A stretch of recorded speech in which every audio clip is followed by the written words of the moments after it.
reality is. Existence is. It has a nature. It is what it is. It has an identity. Right. Okay, Right. human beings have an identity. We don't get to choose our ultimate goals. We want life. We want health. We Yeah. want beauty. We want intimacy. These are built in. We can attribute those to a god or not. We certainly have been built up in the stories of that. He's unwilling to budge on the story of the individual hero. Mm-hmm. Sam Harris is unwilling to budge on the distinct nature of science and what it means to build our stories on science or not to build them on science. Both of them Yeah. are fixed.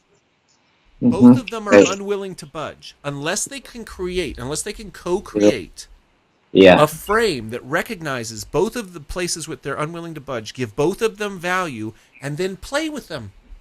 Right. And then Right. play with them. So, Sam, why Right. is it so important to you? Yeah. Jordan, why is it so important to you? Mm-hmm. Let's Yeah. actually find out the value underneath. Sam, you've got this incredible intellect. Rather than arguing with him about terms, Mm-hmm. argue with him about why it's important. Yep. Exactly. You might find that in the end, Jordan backs out of his central conclusion. Because Mm-hmm. whenever he's really pressed, Mm-hmm. he says there's a Piagetian game. Mm-hmm. Yeah. What is a Piagetian game? Science, Yep. empirical data. Yeah. Like he's Yeah. saying there is no secular morality. There's this thing called a Piagetian game. Like what? The Piagetian game is secular morality. That's what Yeah. it is. You can't Yeah. use that argument and say that you can't have a secular morality. Right. Right. Right. Totally. Like now Sam Harris, challenge him on that. Ask him Yeah. how a Piagetian game is different than a secular morality. Ask him the questions to get Jordan to actually articulate, because no one Under challenges him. No one challenges him down to the core.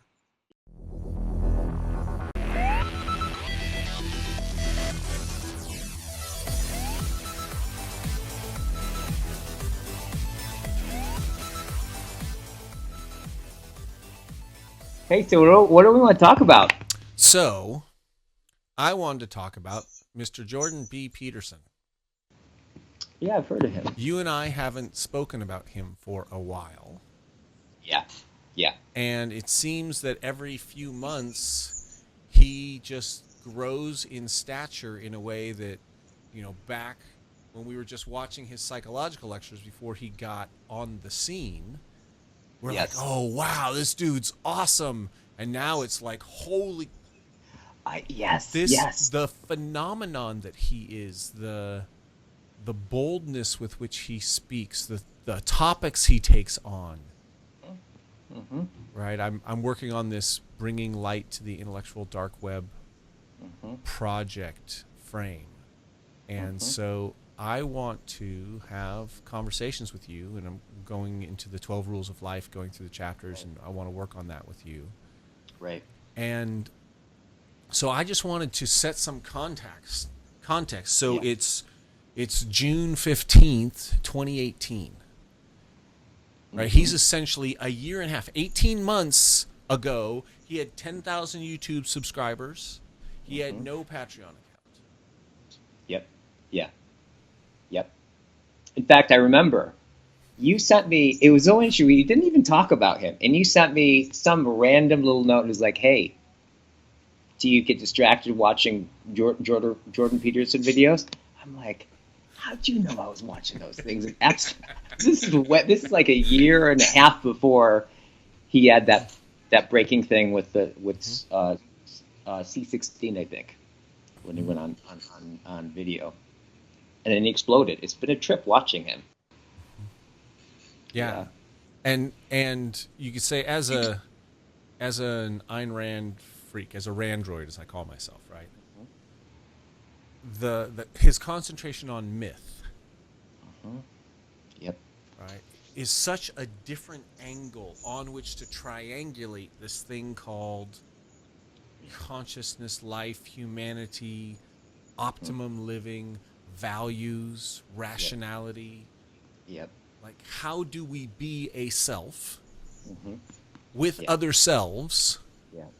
in service of something in Yeah. this context we call life, and then what is the thing that we're calling life, like this, like that, Mm-hmm. you know, Yeah. looking at it from a perspective of how do I articulate this, how do I find a framework which is, you know, I seek, for lack of a better term, a rational, definable, generated in language but consciously articulated set of frames that you can use Mm-hmm.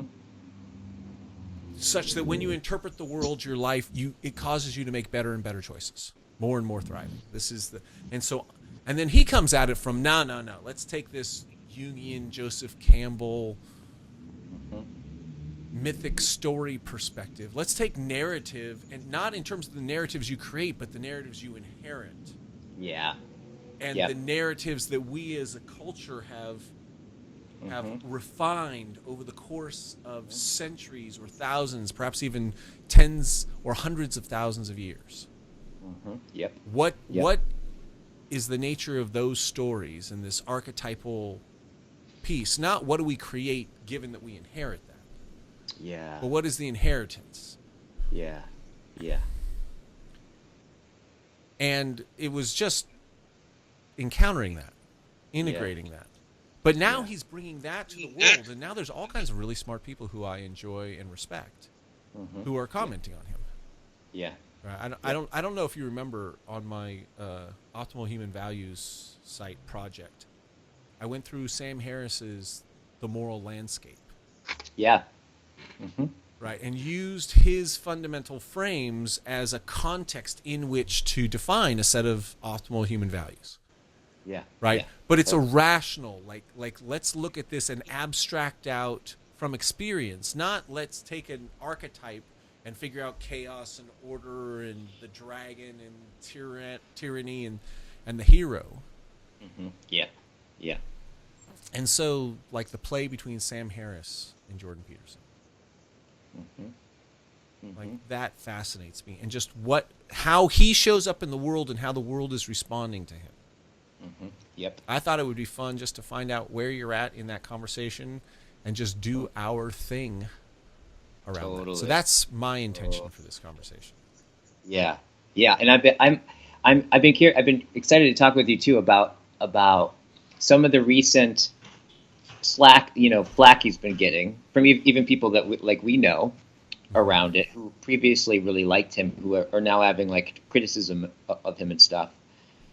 And like a lot of the responses, right, from people to what he's doing, right, both positive and negative. And I have to say that like one of the things that I've appreciated about him,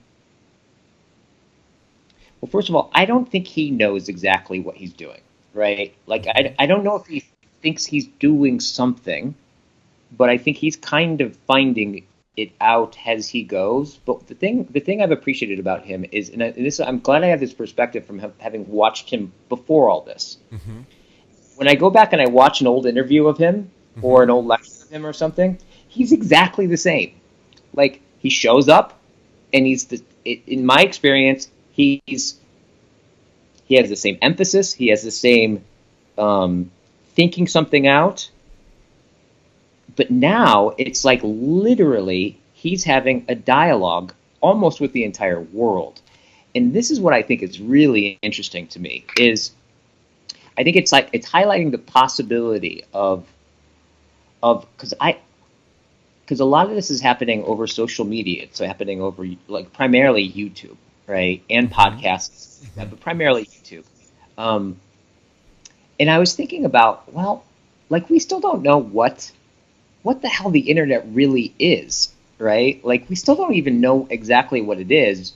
But I think if we look at it like it's a collective mind of some kind, right? I think we can put a metaphor like that. And we could say that like Peterson, in a certain sense, he's a consolidation of a particular voice that spoke something that was true but unarticulated, right? Mm-hmm. And he can tell, and now he's creating kind of a new neural net.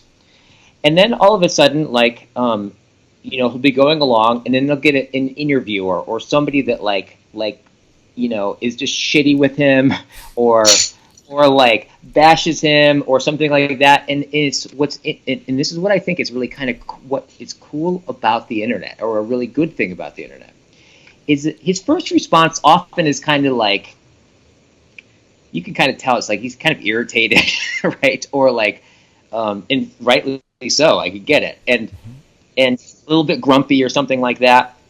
And I saw some kind of interview like that a while ago, and then I went and saw him speak in San Francisco, and it was like a month later, and he had basically taken that situation, right, and he had brought it into his thinking, and he was working it out, right, like to the crowd that was being videoed, that was having comments on it, and I'm watching him, like, it's almost like I'm almost watching the world thinking in some way, right? Like, he's, at first it's kind of a crash and there's like a conflict, and then he actually kind of goes, well, what is this? Like, and he has more conversation, and you see him working it out with people, and he Mm-hmm. takes it really seriously, and he's open to being affected and impacted, and then watching him on stage work that out. And I thought about this. I'm like, oh my God, this is like, I think I'm watching the the possibility of what something like the internet can actually be, right? Of like a thought, like an insight is being worked out, and you're watching it go through all of its stages. And so there's a few different levels at which I'm observing him. It's like him. I like his stuff. Like, his ideas are challenging, but there's also the medium that it's happening in. There's watching the way the world is responding and what kind of world is revealed through that, and then watching, actually, if you as is him being a concentrated site, metaphorically speaking, or maybe even technically speaking, who knows, of where you're watching the world actually think, or Mm-hmm. a part of the world mind actually occur. And I feel excited about that. Yeah, I'm just cool. like, oh, like, I just want to start podcasts, and I want to have this conversation with you, and I want to, this idea that people are interested in conversations, and they're interested in long conversations of working it out and watching them and engaging them. And that's a thing where it's a way where I think technology is providing something that is a platform for something less technological, in the sense that, like, YouTube and podcasts, now that they're disconnected from the networks, don't have to be like little 5-minute clips, right? And they don't have to have like a, you know, like, they don't have to shave it down and prove a point or something like that. Literally, that's more technological from what the way that Heidegger would define it, like technicity. Mm-hmm. But technology is creating a platform for something less technological to happen, called the meandering of a conversation, working it out and kind of going into the weeds of these things. And it's that those conversations that are starting to speak to people, thus the dark web, right? Mm-hmm. And all of that. So that part of it's really fascinating to me too. Mm-hmm. Cool. So you broke it down into four parts. I want to work them back with you. I think that's a useful, fascinating framework. And I like four for the three dimensions of space and one of time. Right, four dimensions is a nice number of dimensions through which to look at things. So you've got, and I'm going to do it in a different order. Right, is that you've got a culture, right? You've got a collective group of people, each one of which has their own representation. They're part of a larger cultural conversation. The self that they are comes about inside of a culture, and so it's shaped by that culture. And so you could say that it's appropriate to think about each individual self as part of a culture, as long as you understand it's not like a cell in an organism, Yeah. right? But more like a self in an ecology, and that self is adapted to the ecology. So we've got this ecology, all of these different parts, and it's evolving as an ecology. Yeah. Yeah. Yeah. Right? And then there's this medium, this technology within this culture that's allowing for a new kind of conversation. It's facilitating the kind of conversation that you would have if you were in person. Yeah. Like if you were watching a conversation, or if you were taking part in a real conversation with another live human being, Yeah. that conversation is going to meander. Yes. It's going to unfold according to the logic of the people involved. Right. Right. And it's not particularly constrained. Yes. Yes. Right? The technology of communication, of being in the same location, that technological we're in bodies in a space kind of thing, is being recreated through this long form interview and through this internet piece where, like, you can watch Jordan Peterson have a conversation almost every day of the week. Yeah. Like, he's out giving talks and he's getting interviewed, and then people are talking about him. And so it's like, instead of being in a one-to-one conversation where you're sitting in a room with someone, or you're at a party and there's a group of people having a conversation. Yeah.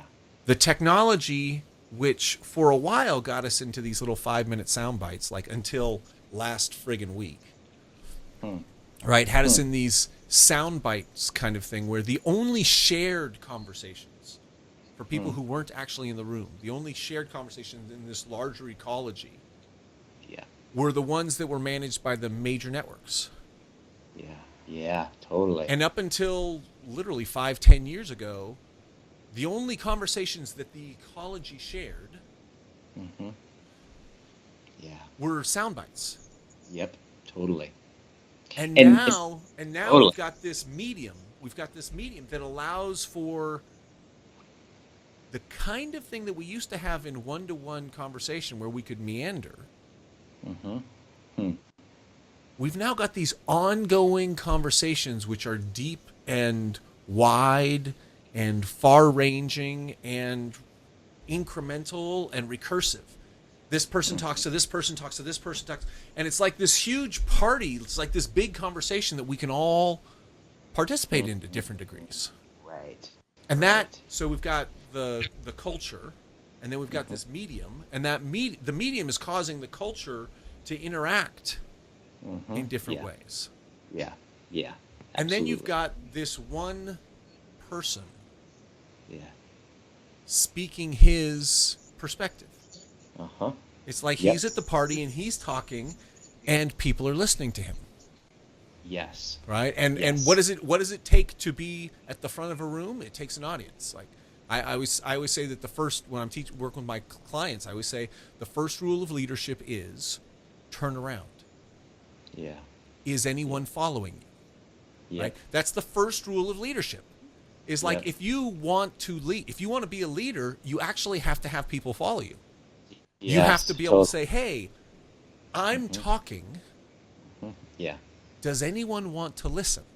Yep. So you've got this one guy who's talking, and all these people are listening to him.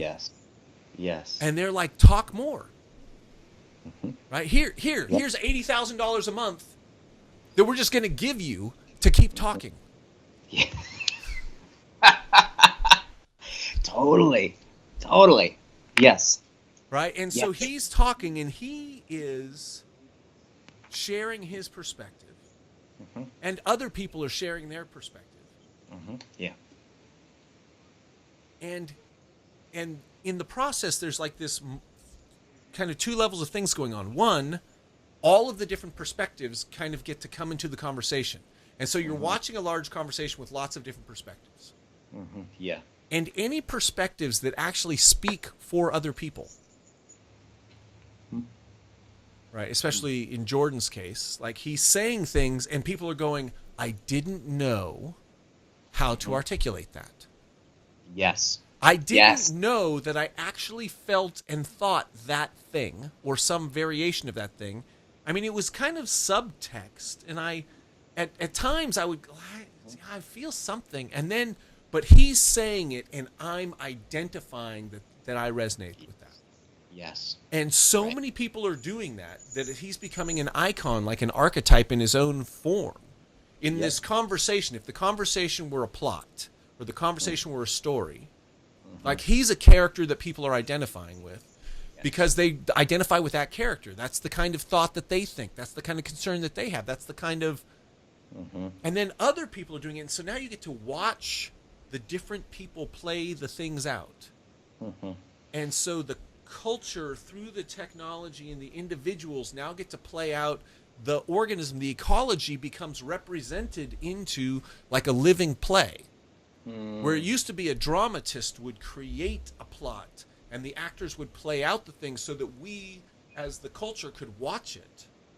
But now it's spontaneous human conversation happening at these levels, and there's something about Jordan Peterson that clues into it. So I restated your 4 areas. I'm not sure if I got them right from your perspective. Totally. I think you totally got it right.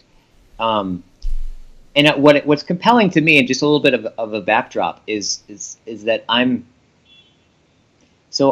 recently been kind of realizing, because I've been just intrigued with Heidegger for years now, and I really haven't been able to tell you why. But I think I've recently discovered why, and it's actually part of it. Part of it has to do with actually what Peterson's doing, because Peterson is in so many ways doing something very similar, and he didn't know about Heidegger until like after I think he wrote his book or something like that. He's doing very much the same way of observing things and articulating them or engaging them at the same kind of level. This whole thing about like reality isn't a bunch of determined things. You have to work at doing that, but like reality as experience, as phenomenological, and unpacking that. Him and Heidegger do it in different ways, but essentially they're pointing to something very similar. And now that Heidegger, a lot of like the Black Notebooks and a lot of things about Heidegger that weren't either published or translated in English have all been translated now. And so now a lot of the things that were mysterious about Heidegger and weird and didn't quite connect, you're starting to see people like draw out the themes. And there's a book that recently came out.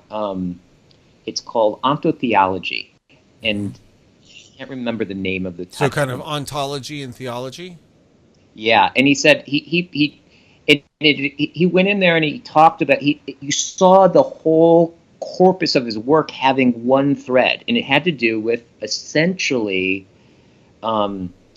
It had to do with technology or technicity, and how technology, he was afraid that technology was a kind of ontotheology that self-concealed itself, right, in such a way that it would conceal itself into oblivion, right? Artificial intelligence, machine, all of the mythology about, the Matrix, with repetition and orderability, being as standing in reserve, or being, or conception of being as being something that could be optimized, utilized, and we're included in that now. And what he was seeking to do was to reform education, and that's what his involvement with the Nazis were. But he was really upset because they didn't listen to him. So he's like, this isn't like what it is. And then he realized that there wasn't any fundamental ontology, but that on top, that being never disclosed itself fully, but it had epochs in which it did, where the higher and the lower, ontotheology, where a philosopher was able to like speak both of them, the big view and the micro view at once. And those points in history was the unfolding of the understanding of being. And he realized that there was no ultimate understanding, but that was the way it unfolds. And that his antidote to technicity is to, through education, is to find education to reveal being in its transcendent element, right? To not make being something that we totally consume for our own optimization, right? But like to restore, like to educate people and to make education be something that actually reveals a way for being to withdraw and to speak to us, right? And to restore kind of a theological relationship in a certain way. So that last bit, Mm-hmm. that last bit raises a question for me, and I lost it. I lost it right that last bit. So I'm going to talk about Sam Harris and Jordan Peterson and the Heidegger idea of like the self or being, Yeah. right? Which you could say, reify into a self, Yep. and that self is part of the use. It's like, Mm-hmm. how does this self allow us to move in the world given the nature of the world? And so we're optimizing the self for use in the world. And in the process, the self that we create gets bounded in its use and disconnected from the being that it is. Yes. Yes. And totally. that you like that enclosure gets concealed Yes. Yes. as Exactly. just this, and it loses connection with this, and the way that it does it is this is all there is, and so it conceals that it's concealing being. Yep. Yep. An example of that he would say is like where he saw that the particular epoch that we're in, what he's calling technicity, right? Or the paradigm that we're in is being as technology or technicity, or in framing is another way he puts it. He said that he saw it change when he saw what happened with the Nazis did with the Jews. He's like, we went from subject to object, where the subject, the Kantian thing of or the Cartesian thing, where the subject is trying to overcome the object or its dominance. And he said, like, when he saw the thing with the Jews, where they like took away their name, put numbers on them, and exterminated them, he's like, in that moment, like, what was the understanding that even made that possible, right? And he's not talking about technology as technological things. He's not anti-technology. What he's pointing to is the understanding of the category of all categories that then influences everything inside of that category, which is being. He's saying switched to a technological point of view or technicity. And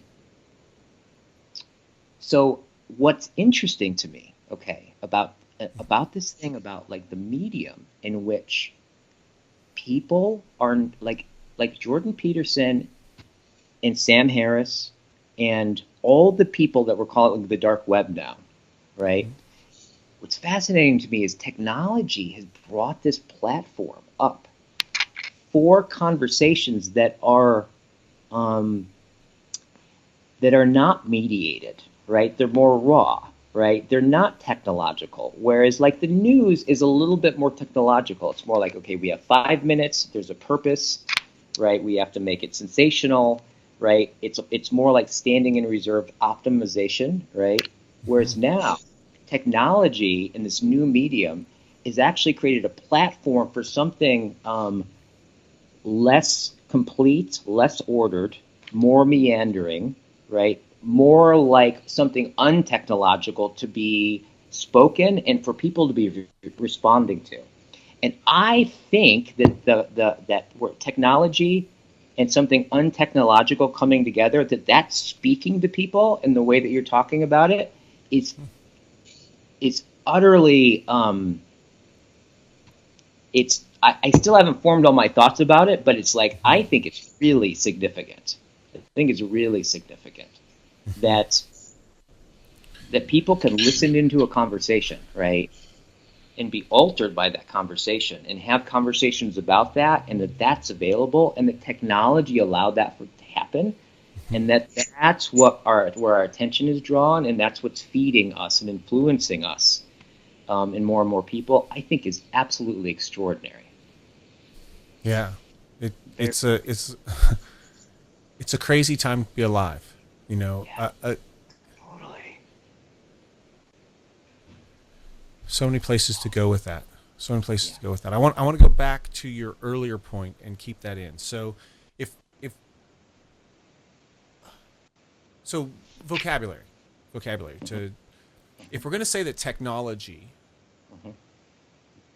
if we want to talk about technology and differentiate it from technicity. Yeah. Okay. So, for example, we're using video conferencing. Right. Video conferencing is a technology. Yeah. Yeah. Okay. And within this technology, there are certain things that are limits of the technology. And we work within the limits of the technology. Right. For example, right now you can't see what I'm doing with my hands. Yes. And Yes. because you can't see the gestures I'm making, you can't see what I'm doing with my hands. You can't see it. So that changes the nature of the conversation that we're having. And we could say the technology has constraints to it. And within those constraints, certain things live and certain things go away. Yep. Now, for vocabulary purposes, can we go with the idea that the technology is the actual thing, the limitations of the medium that we're in, and what that facilitates or doesn't facilitate is the technicity? I would say yes, and let me work that out a little bit. I think it's also, if we say that those limits begin to shape our understanding and the way that we then understand, and we don't notice it, that's technicity. That's the technicity. That it's like, And that's absolutely key, because you and I have these conversations and I become aware of like how I'm using my body just becomes less important. And so I start to adjust the way I communicate for the parts which within the constraints of our medium, and then that just becomes part of the conversation and that gets forgotten. It gets concealed. And to the degree that we're stuck in this, it gets concealed that it's concealed. Right, to get back into this language. Okay, so the technology of network television and network news. Right. Went from, we've got 3 or 4 major channels, and news is really 1 hour a day. Into the era of 24-hour cable news. In which case there's just more conversation, and then we get into the debate format as the news methodology, where it's like, okay, let's take a hot topic, let's get people on either side, they argue, and now we've got competing narratives because it's very sticky, and that's the news. The technicity that comes from the network and the cable news network technology, the technicity comes, what's happening in the world are these ideas are competing against each other, and it's a very limited set of ideas. It's the same people over and over. It's the same sets of ideas clashing, and that's the world. And that's the world we're living in. The technicity that comes from the technology is this thing. And now we've got a new technology. And I want to give props to Joe Rogan for really opening it up. Right? You've got, like, Tim Ferriss did some interesting things with podcasts and these longer, but Joe Rogan just said, look, I don't have a list of questions we're going to go through. It is not my job to constrain this interview into some kind of technicity that we're all prepared for. Totally. Right? I am using this technology to create an opening which is so broad and so natural and so meandering. I love the use of that. It's like it allows for an organic discovery of people actually talking. Totally. And like you were talking about with if you think about how pertinent this is to being a human, right? Think about your grandson, right? When you're conversing with him, you could say that you guys get together and have a kind of conversation. And the way that you are in that conversation, the way that he is, and when he goes too far, and then you're like, oh, and then you laugh, or when you don't laugh, and literally our character becomes shaped in a living conversation, right? So it's like, it doesn't surprise me that we now have these open forums where I think a lot of people would say, who's gonna, like I would imagine the news, from the news technological understanding of things, if you would have asked him, said like, if Rogan came and said, listen, I want to do a show where we have like 2 to 4 hour conversations. I'm not going to have any topic. We're just going to, I'm going to get stoned and we're going to, whatever. They're going to be like, no one has the attention for that. Mm-hmm. Or if Jordan Peterson is going to say, hey, I want to do a 2.5 hour series on the psychological significance and processes in Genesis. Yeah. Of the Bible, like, who's going to watch that? Yeah. Okay, well, we live in a long tail culture. Mm-hmm. Yeah. Yeah, enough people are going to watch it that it actually becomes like every time he does one of those, it gets 1 million views. Yep. Right, 1 million views. Yep. Versus how many people watch CNN with Anderson Cooper when he does a 5-minute interview with someone? Yeah, right? he's lucky he gets 1 million views, right? Yeah, it's crazy. Okay, so in this, you've got a technology that creates a technicity. You've got this culture, this ecology of culture in which we live, in which ourselves are shaped, ourselves are optimized for the culture. And we get this self like Jordan Peterson, and he's sharing his particular perspective, and other people are doing it, and people, the audience watching this, because of the technology and because of this open form technicity, people are actually able to follow a conversation and allow the conversation to give voice to things and articulate the self that they are, such that they recognize themselves in a new way. Yep, exactly. Right, exactly. And we've got this thing now. Again, getting back to Heidegger and this technology, technicity, and we build a self, and the self is concealed.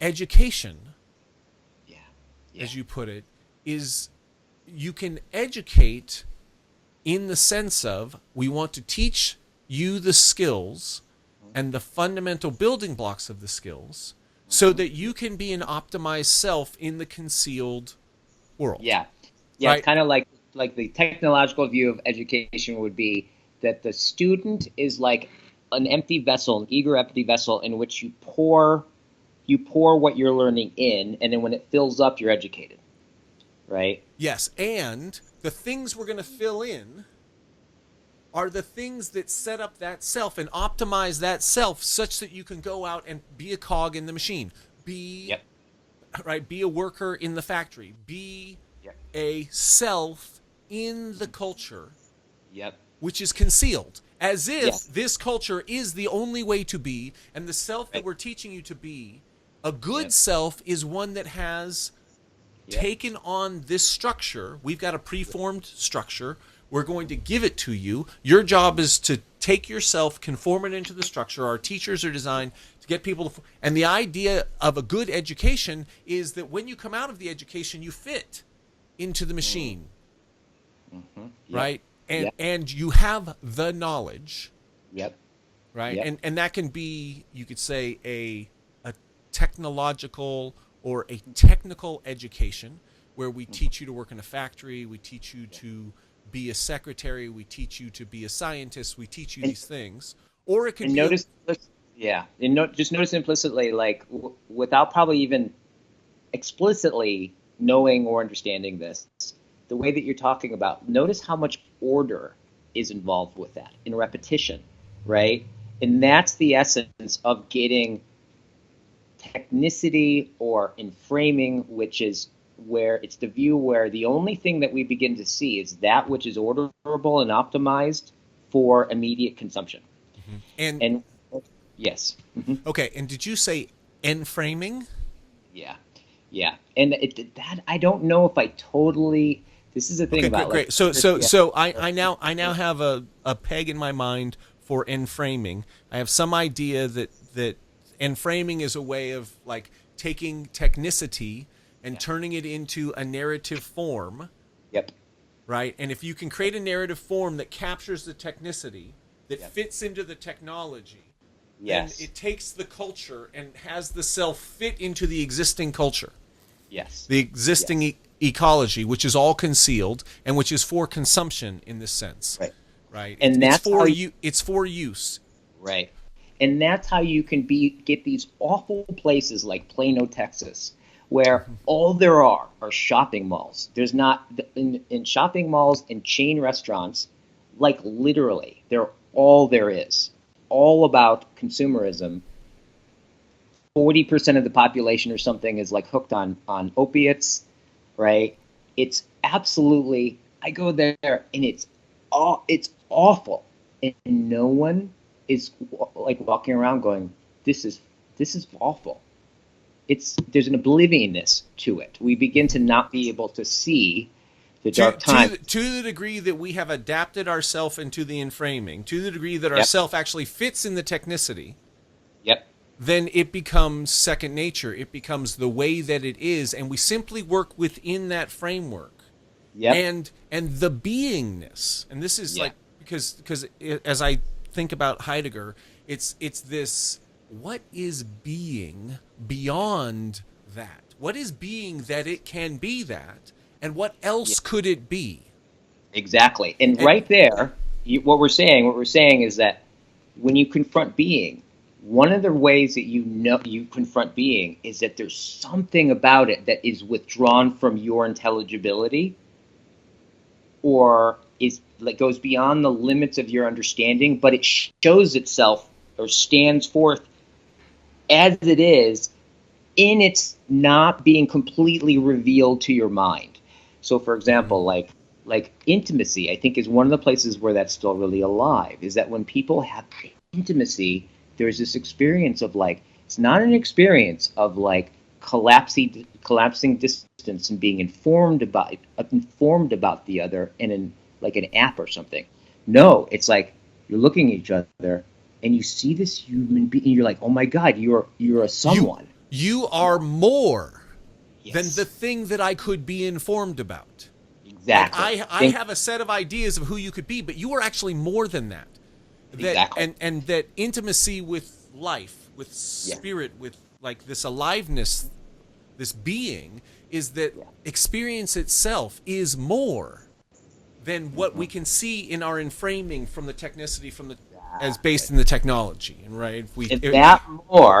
That more gives a self that is also more than the one that you are on your phone, right? Great. So let's take this. I want to take the idea of worlding.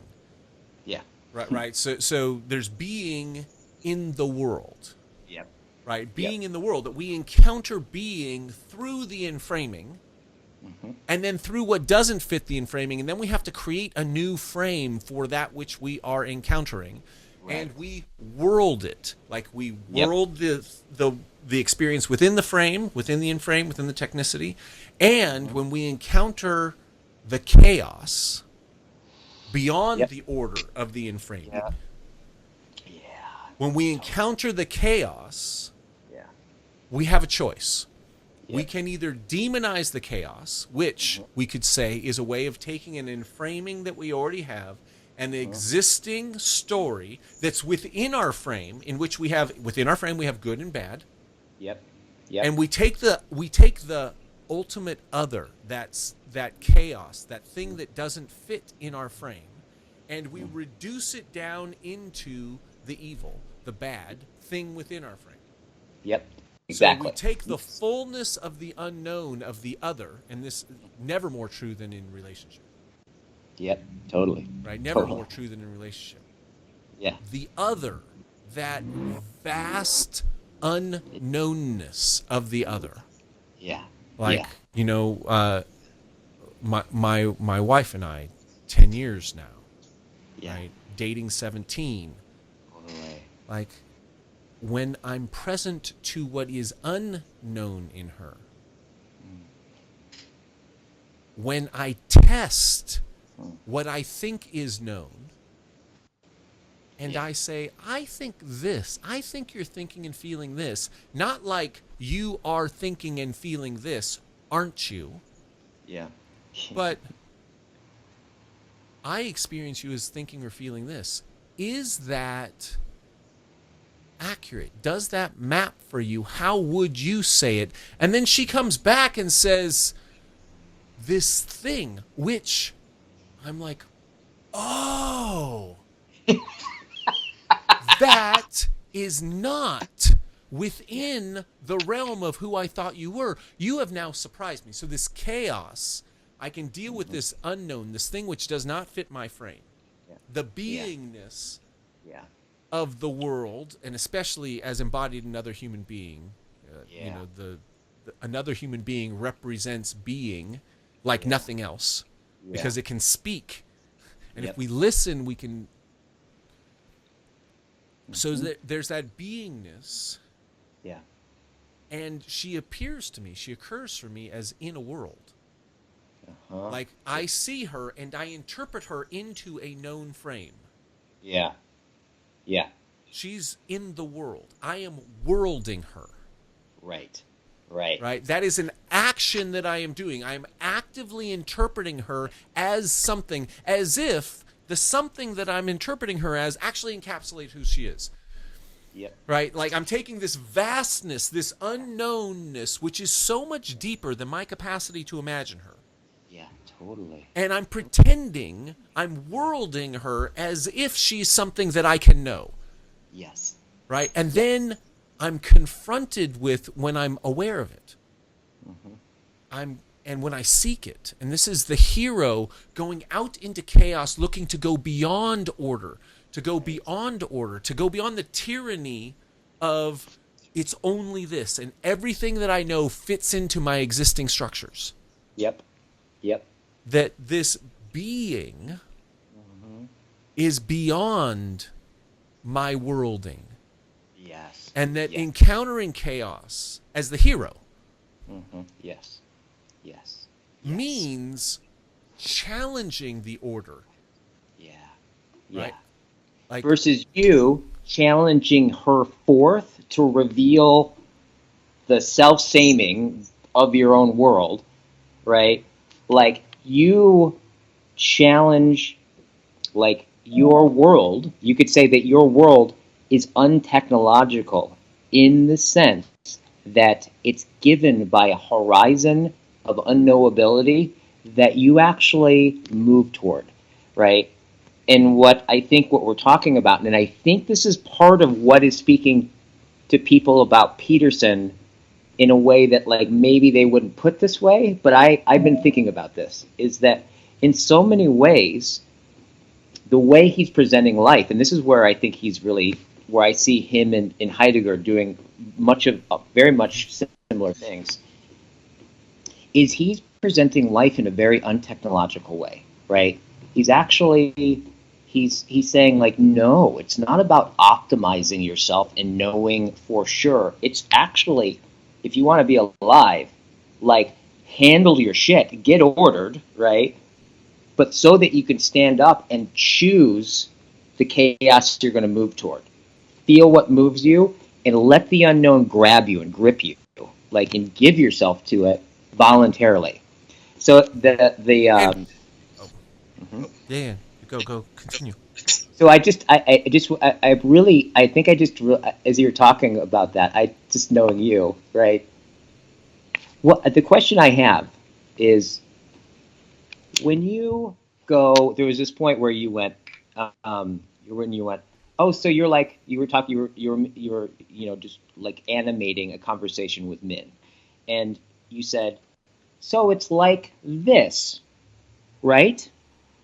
That you said right, is speaking to some kind of awareness that there's a being, right, that is other than what you think already. So there's already an openness to you.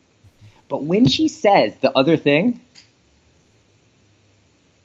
what is your world? Like, what happens to your world, right? Oh, okay, so okay, great. So let's get back to Peterson and cleaning your room. Yeah. Yeah. Right? And Peterson's entire mysteriousness of life. Mm-hmm. The thing that I love about his, what he might call his religious perspective, is that this thing is so mysterious that to the degree that we think that we can know it through science, we're missing something. Yeah. To the degree that I think that I can understand my wife. Yeah. Like, and really get her essence. I can predict parts of her personality. Like, I know her well enough to guess how she's going to respond with relative accuracy to various kinds of things. Right. But to really get her when she's alive, the more I clean my room, in this metaphor of the more I look at myself and notice where I am disordered. Yeah. Right? And I love how he puts it. He says, there's things that you know that you need to do that you're not doing. Right? There are ways in which I know myself, my world, is disordered. Yeah. Like, I'm not handling something that I know I ought to handle, the not handling of which causes me pain, suffering, and a lack of power. Yep. If that's my room and I clean it, it's about starting with the things that I know I can put in order and clean up so that I then have the resources available to me. So I have the power available. So I have the alignment to push, right? So when I do that, I become available to experience what's new, what's deeper, what's better. And I become available in two ways. Like, I think about intimacy. I say intimacy is like, I break it down into 3 steps. I share something vulnerable. I share something that I have not worked out so thoroughly that I'm like solid about it. I share something that and I define it, that when I share something vulnerable, it's something that if you were to judge me about it, it would hurt. Yep. Right? Yep. It's something about myself with this, which is sufficiently raw, sufficiently unprotected, sufficiently new to my own consciousness, sufficiently new to the process of sharing, that I don't have, it's not tough, it's not facile. So I'm sharing something vulnerable. I'm sharing something which is actually alive for me in myself, some part of myself. And then the second step is I feel understood by you. I feel like you actually get it. Like, you know what I'm talking about. My experience and my articulation gets reflected through you such that I'm like, this thing that I'm experiencing actually lives in our shared reality, our shared space. So I share something vulnerable. Right. Totally. I feel understood. Like, you might understand me, but if I don't feel understood, that loop isn't complete. So I share something vulnerable. I feel understood, and I feel accepted. I feel that you think that I'm a good person, that I have a reason for doing it, that you can understand and go, yeah, I get it. Right. Like, you're a good person. So when that happens, when I share something vulnerable, I feel understood and I feel accepted, I'm going to experience intimacy. Okay? And there's 2 sides to that. One, I have to have my room clean enough that I have enough self available, that I have enough consciousness available, that I can look into myself, notice what I'm experiencing, and share it with you. And I have the courage. I have the courage to share it with you because I've got enough of my shit in order that I can risk it. I have the bandwidth available, the mental bandwidth available, the mental emotional bandwidth, and I have the courage to share it. That provokes intimacy. But then you have to have your room clean enough that you can actually give me the bandwidth to understand me and accept me and not just get triggered by what I'm saying and go into your world, right? Because, I mean, what happens most often in conversation, unfortunately, is somebody shares something and instead of the other person going, oh, let me see if I got that right. Oh, you're saying this? Oh, I get it. Oh, I know you now.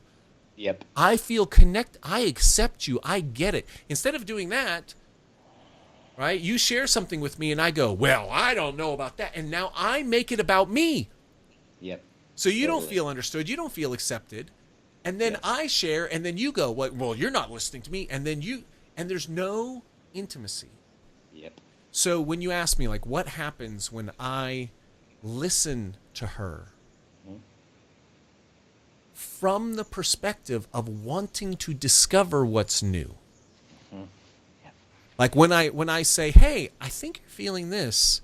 Is that right? Versus, you're feeling this. Right. Aren't you?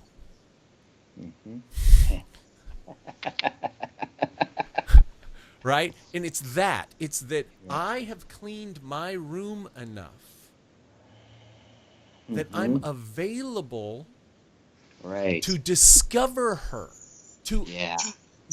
I have enough me and the desire available to discover her, or I have enough me available that I say, you know what? I want to tell you something about me. Yep.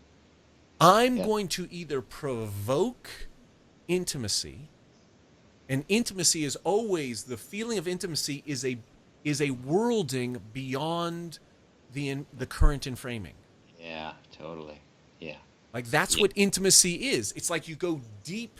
You're going deeper. You're going into a new level of understanding of self, of connection.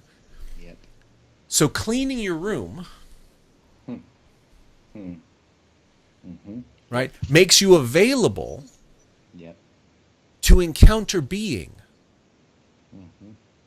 to encounter chaos, not in order to call it evil so that you can become a self in relationship to it, and now you've got a safe self because you made a bad guy, and the more you make the bad guy, the more you become the good guy.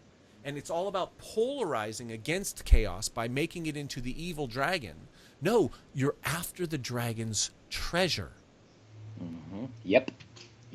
Right? You're out there looking for the unknown. And this is why the hero's journey is always a journey into the unknown, the beyond, where there's absolute danger.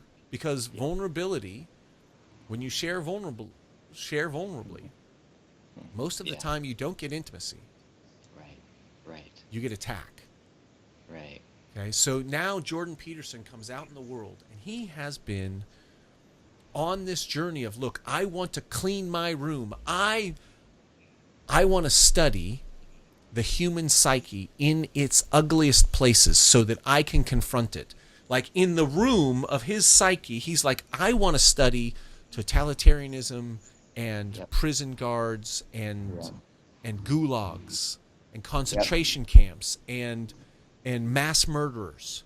Because I want to get into the room of my psyche so that I can clean it up, so I can recognize who I am and who I'm not. And now I'm here, and I've got something to say, and I'm going to share it with the world.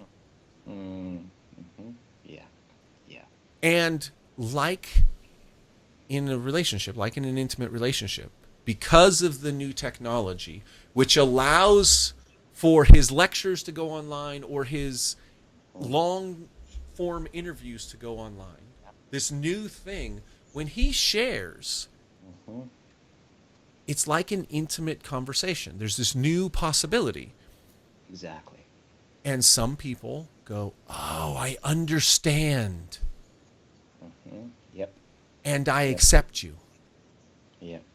And that creates intimacy between him and his audience. And so he gets people who love him.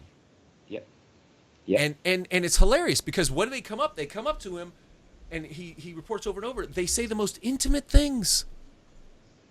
Like, let me share my vulnerable truth with you. Here's who I have been. I have been just shit. Here's the places where I have just been ugly, but I'm sharing it with you because I trust you. You've been intimate with me. I want to be intimate with you. And it brings him to tears. And other people, demonize him. Yep. Yep. Yep. They polarize. They become the good guy, making him bad, and they project all of the badness onto him. And it's infuriating. Yeah. Right. I'd love to talk about some of those. Yeah. Go for it. Thank you for letting me. Oh, that was awesome. Say that. Like, you just basically, I'm so glad you said that, because those have been kind of amorphic things that I just read that book, and I'm like, oh my God, this is why I've been thinking about everything. And so I just started to articulate it with you, and then you just took it and you just did the thing like that you were just talking about. And I'm like, right. So we're doing it right now, right? As always, and watching this, nice, maybe nice that's to hang out with you some more. Yeah, totally. Your turn. So so there's a thing with, and it's crazy. Like, it's crazy to watch him go on an interview where it's so clean. This happens like probably over at least over 8 times that I'm aware of, where it's clearly the interviewer comes in with a position and they already have him pegged out and they're trying to get him or catch him in something. And what's been cool so far is that the jokes always ended up being on the interviewer. Like, they're the ones that are made into the fool, right? So far, I think that's pretty much what's happened, which I think is really cool. Yeah, And Matt Dillahunty perhaps being the sole exception that I know of. Yeah. I don't know if you've seen that one. Yeah, and I have something to say. Something to say about this too. And I think it has the same thing to do with the way that Peterson's showing up in those interviews. There's a couple of things. One is, I think that right is like, I think that actually, truthfully, one of the reasons that if Peterson wasn't like dark, right, and moody, right, and intense, and a boy who likes to fight. He clearly likes to fight, right? It's not like he's going in there and going like, oh, like, how come you're trying to do this with me? He's like, you could see there's some part of him that's getting into it, and he's totally him, right?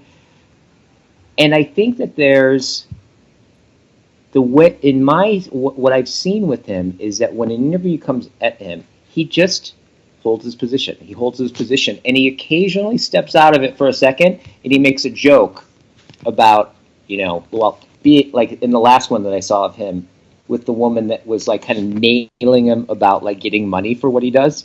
The IQ squared. Yeah. Yeah. He stepped back. He's like, well, as the evil capitalist that I am, right? It's where he kind of points to where they're coming from, but he doesn't ever attack them. I've never seen him attack them. I've seen him get frustrated, right? I've seen him get flustered, but I've always seen him just talk about the issues and where he stands, right? However, I think that there's something more available, and I think it was also the case with Matt Dillahunty, because I think what he was trying to do with Matt Dillahunty was something very, very, very difficult to do, but also I think Dillahunty would have played along with it, right? And it could have really worked. If he had set the frames in place, like with Sam Exactly. Harris, like with Sam Harris in Truth, if he said, look, I want to go into a non-typical frame, I'm not saying that this is going to redefine the normal use of the words, but for the purposes of this conversation, let's create let's do this. I think Matt could have gone along. Matt's a smart guy. Totally.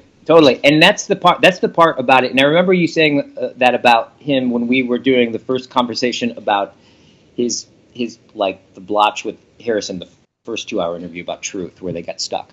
Where you were talking about like,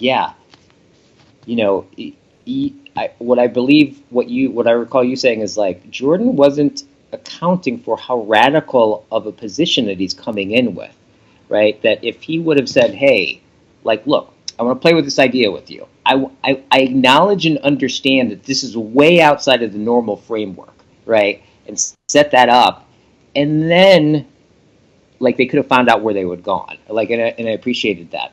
And I think that there's the same something in a slightly different angle with the interviewings that are people who are attacking him, is I think that there's an opportunity to like call it what it is. Go like, pause. I don't think that that's a question. Like when you just asked me about like how much money I'm getting, my sense is that you're actually have a position that you're trying to catch me in.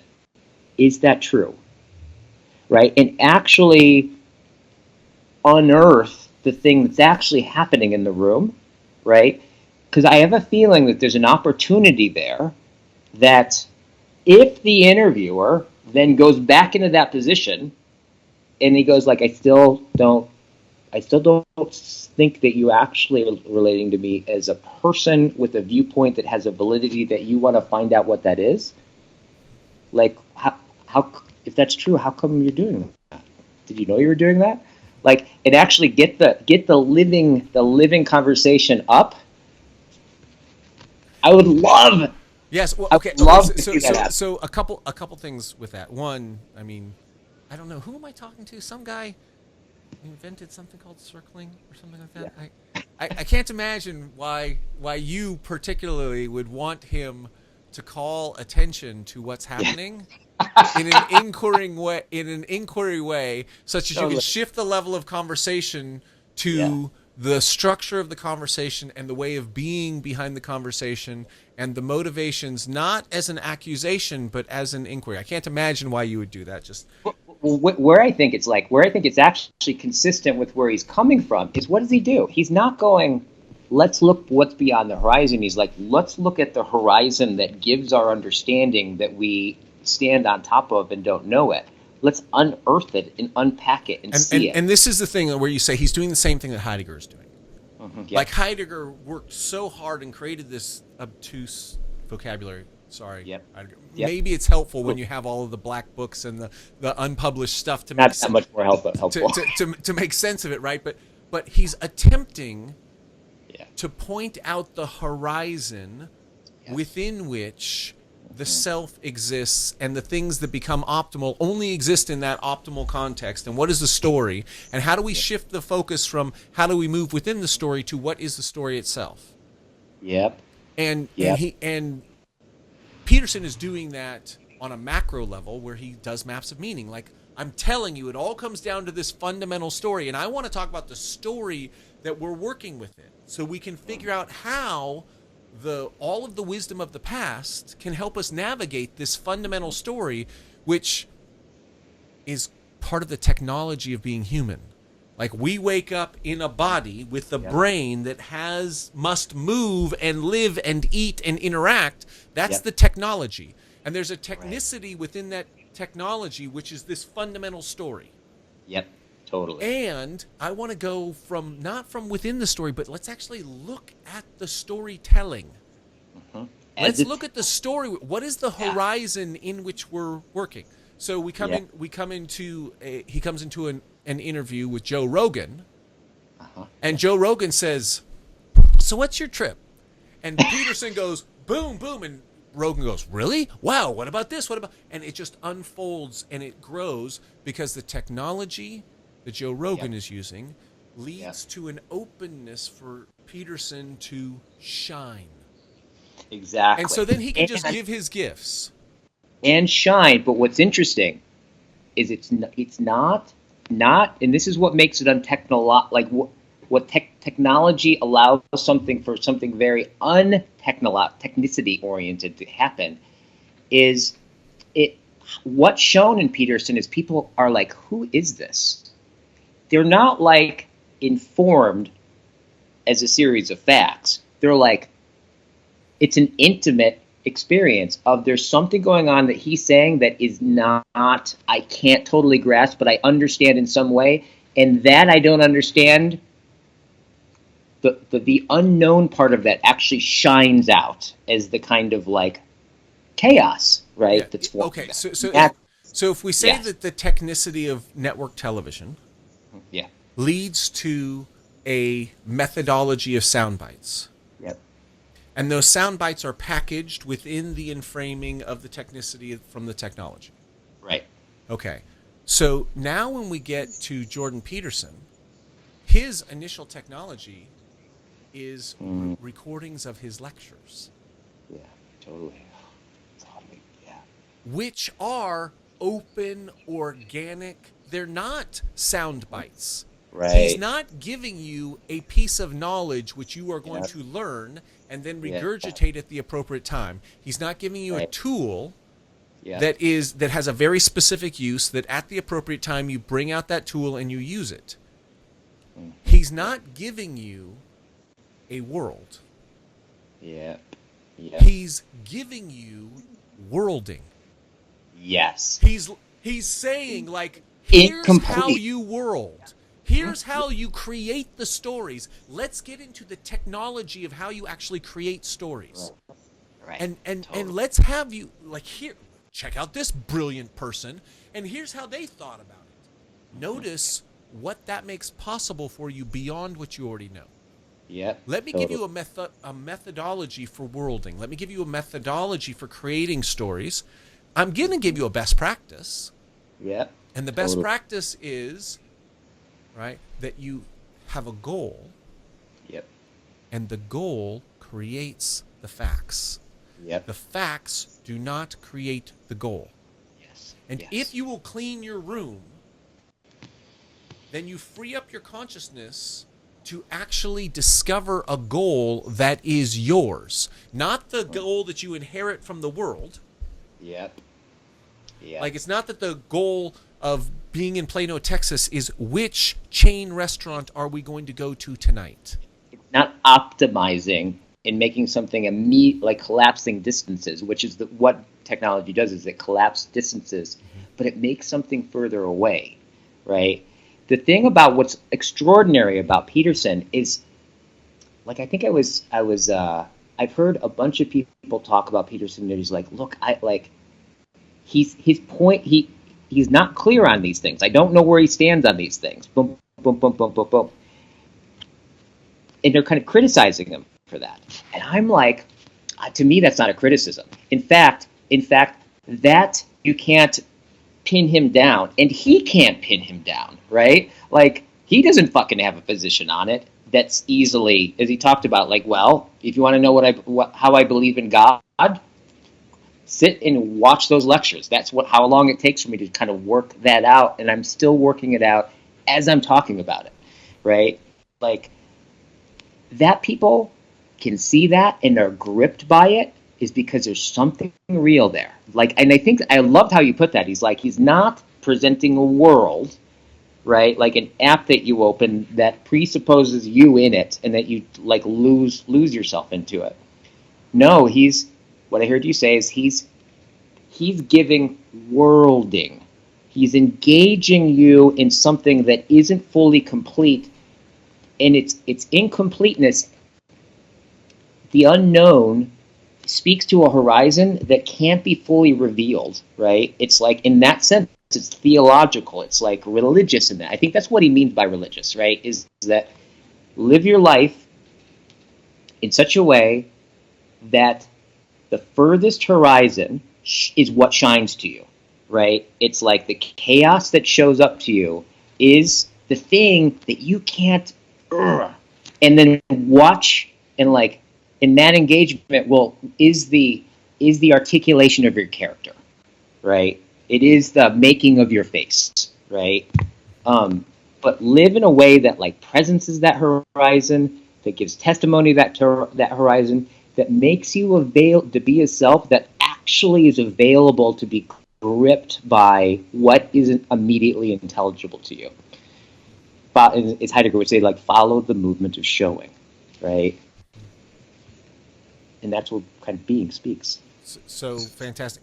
In saying that, I got a new metaphor, which I'm looking forward to how it unfolds. I'm looking forward to how it integrates into what I'm doing. I want to give it to you. So when I think about a horizon, yeah, right?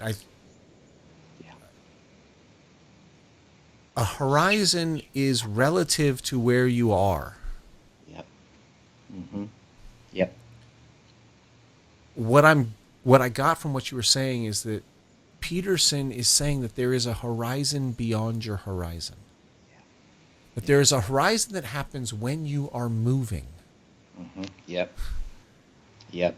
And there's this greater horizon, which is only, you can only imagine it because it's beyond your horizon. And you can't even imagine it because it's beyond your horizon. It's beyond the horizon of your imagination. Mm-hmm. Yep. And it's that greater horizon that you orient towards. Yes.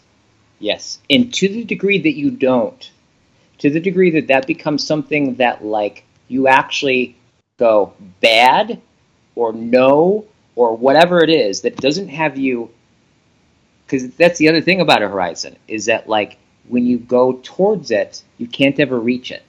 So it's this bizarre, like, man, you can think about horizons for years, right? Like, because when you go to, it's on some level, it's an infinite limitation. It gives the ground, it gives the most certain thing that you can know about your ground, but it's what gives it is something that can't ever be reached. And that horizon ground experience, I think what Peterson is demonstrating, I think what he's articulating, and I think what he's pointing to, what Western religion and Judeo-Christianism is articulating, is like, look, it's your relationship to that horizon needs to be one. It's just going to work out better if you move toward it. Like, you actually like, don't go stop and then get bitter and resentful for the limitation, but you let the thing that can't be spoken or seen, and you orient everything towards it and you move toward it, right? But in such a way, you know that you're doing it because in order to move towards it, it requires you to get your shit together, right?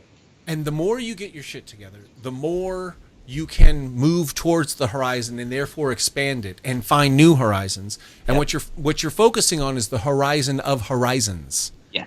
Right? Exactly. The ultimate abstract integration of the horizons that you're experiencing. Yep. So negative theology, I think, is what they call it. I'm fond of the phrase where you say, if you have a quarter, there's only so many things that you can do. Yeah. Right. But if you don't have a quarter, there's an unlimited number of things you can do.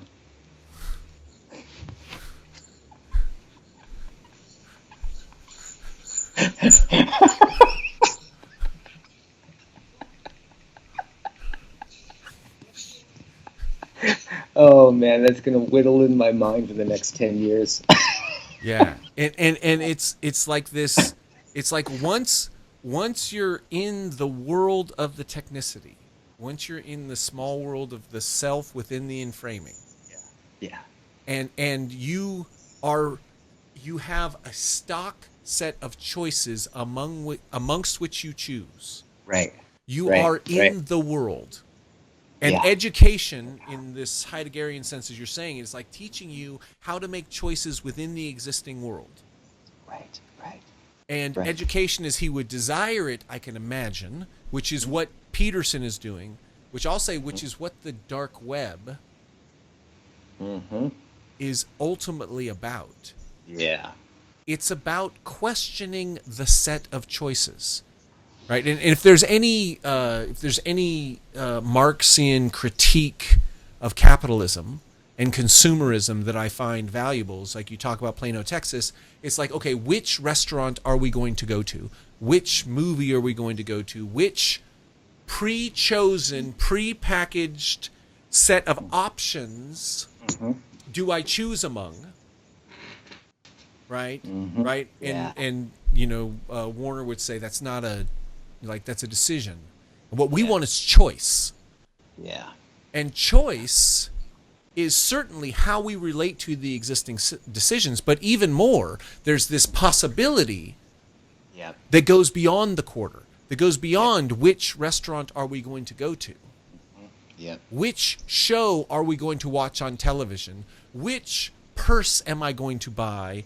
which which status symbol am I going to invest in next, such that I can have the thing which solidifies the self within the world? Yep. Yep. Right? Which one do you choose within?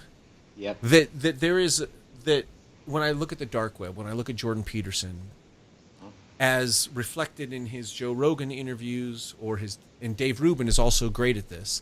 It's like, okay, let's create an open space for people to actually unfold their ideas so that we can encounter them. Let's actually get intimate with them. Who are they? Not how do they fit into our prepackaged questions. And then you take the IQ interview or the Kathy Newman or the Vice or any of these interviews in which there's a value to having a very specific question. And saying, okay, great, I have a series of 3 boxes. Which of these boxes do you fit in? Yeah. Right? Look, from what you've said, you fit in this box, right? Isn't that so? So what you're really saying is, right, I'm going to take a prepackaged world and I'm going to fit you in it. Yep. I'm polarizing. These are the choices. You can either be this or this. Right? And this is the dominant frame. This is what the technicity of modern television or whatever has come down to. You've got a certain amount of gatekeepers who control the narrative, who control the world within which you can show up. They control the horizon. Totally. And what the dark web is doing, and when I look at all of the various players in the dark web, all of them are questioning the set of options. Right? And it shows up. It shows up when the interview says, you better damn fit into this box. And Jordan Peterson says, no. Like, I'm going to give you an answer which is outside of any of your boxes. Now, I'm offering you a new horizon. What do you do with it? And they say, no, I'm going to try to put you back into the box. And he says, no, here's another horizon. Right? I can take any box you give me. Like you said, he's a boy who likes to fight. I am a boy who likes to fight. It's like, let's get into a conversation in which you try to put me into a box, because I know how to take apart boxes. Totally. Right? Now, I do it with a greater sense of humor and playfulness than Peterson, but Peterson's under a lot more pressure than me, perhaps. But I like to take apart boxes. He basically says, look, you're trying to give me this order and fit me inside of your tyrannical order, and I don't fit. How do you like them apples? And the more they do that, the more they show up as fixed. And I really like what you're saying, and call it a circling move, call it just a shifting of the logical level. Totally. In this typical interview mode, you are focused on me. You are setting frames within which I answer. Yes. I'm going to switch the nature of this game and make it about how we're conversing. Right. I'm going to include you in the conversation. Not just your questions, but you. Right? And when he did that with Kathy Newman, that's exactly. That was the key.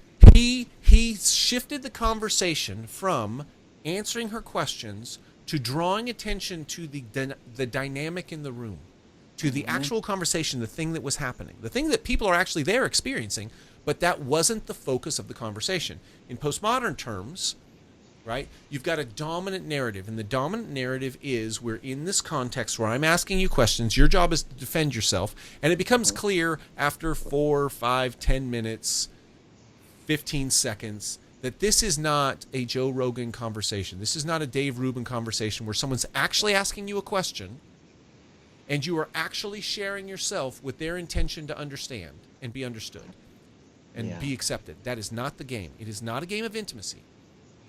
This is a game of gotcha. This is a game of you fit into the box, and I have succeeded in putting you in the box that I want you in because that serves my agenda. Mm-hmm. So it becomes obvious at some point that that's the game. Yep. Everybody sees it, but the dominant narrative is that that game is concealed. We are not talking about that game. There's the world, and here are all the choices within the world. And Jordan Peterson worlds. Yep. He says, how are we worlding this conversation? Totally. What's going on here? When he did that with Kathy Newman, when he did it with, I'm the evil capitalist. Mm-hmm. Yeah. Right? Totally. Which implicitly brings in the conversation and what's the move that's being done in the conversation. Right? He did that in the Vice interview. Mm-hmm. Right? He's good at doing that. And when he does that, it opens up a new world, a new horizon. Yeah. And this is the dark web's. Like, when I look at all the characters in the dark web, all of them go beyond the choices available. Yeah, totally. They actually call attention to what is the actual issue that we're looking at. Mm-hmm. I don't know if you saw Brett Weinstein's conversation with Sam Harris. I think I started watching it and then I got distracted and I didn't. It is epic. And Sam Harris, as he's going into it, just starts asking him all of the questions that are fraught. They are the dark web questions. These are the questions that we in the dark web are willing to confront. And he starts asking him these questions. He's all, well, you can answer this question, not that it's dangerous. Like, what do you think about the wage gap? What do you think about sex and gender? What do you think of... And Sam Harris is like, I just can't believe I'm doing this. I'm just like leading you down. It's not the primrose path. It's like the path to hell. I'm just throwing you every question that you could possibly lose your career over. And Brett Weinstein is like, I love taking across boxes. Right? Yes. Yeah. Okay, great. Let me give you a real answer. Mm-hmm. I'm not going to fit inside your boxes. I'm going to go outside the box. Mm-hmm. Yep. I'm going to open the space of dialogue so that we can actually talk about things beyond the boxes of this framework. Yep. And this the political correctness conversation with Dyson and Fry and the right. It's like there's this question of political correctness. Political correctness, from my perspective, if I were to define it using the terms of this conversation, is political correctness is a very tight horizon. Yeah. It's the essence of technicity, yeah. Right, it's the essence where what we're looking to do is to define whether or not an idea and a person fits inside of a box. And that's where the conversation ends. Yes. Yeah. Totally. Once we've got you in the box, we can now use you as a thing. Mm-hmm. We have given you in the worst case scenario, we have given you your number. We have taken away your name. Yep. You are now a thing. Your subjectness is now gone. You are an object. Yes. In which we will order you inside of it and show everyone else like you, and you're done. Yes, and the places where Jordan has been breaking it is when he calls attention to that process. Yes, right. And the dark web in general, the players in the intellectual dark web they're challenging the boxes. And this is where, okay. So this is where I want to kind of take this up too. So, did you see? It was Ruben just interviewed Sam Harris. Did you just see it was I think a couple days ago. Yeah. So this is where I'm nervous about their conversation. So. By the way, how intellectual dark web of you. Yeah. This is where I'm nervous about their conversation. Yeah. Totally. There's this conversation going on. I want to bring a higher perspective to it where I'm opening something up. Yeah.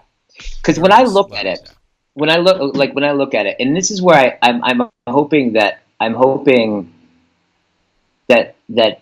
Peterson kind of learned from that conversation with the guy kind of like Sam Harris. What's his name? Dillahunty, which I like. He's really cool. So I've been following him for years. He's awesome. Yeah, he's really awesome. So Sam, when he was talking about when Ruben questioned him about like religion and in the upcoming debate, Sam said this thing. He's like, well, I hope we don't get bogged down in this, right? But I hope we get headway. And then he laid out his position. My interpretation of what he said was basically, I'm not going to budge from this, right? And I hope that we can get somewhere here. And what I heard was, I hope that Jordan can let that stuff go, because I'm not going to budge. And that's the place where I'm hoping, because there's a way in which I experience Sam Harris is like,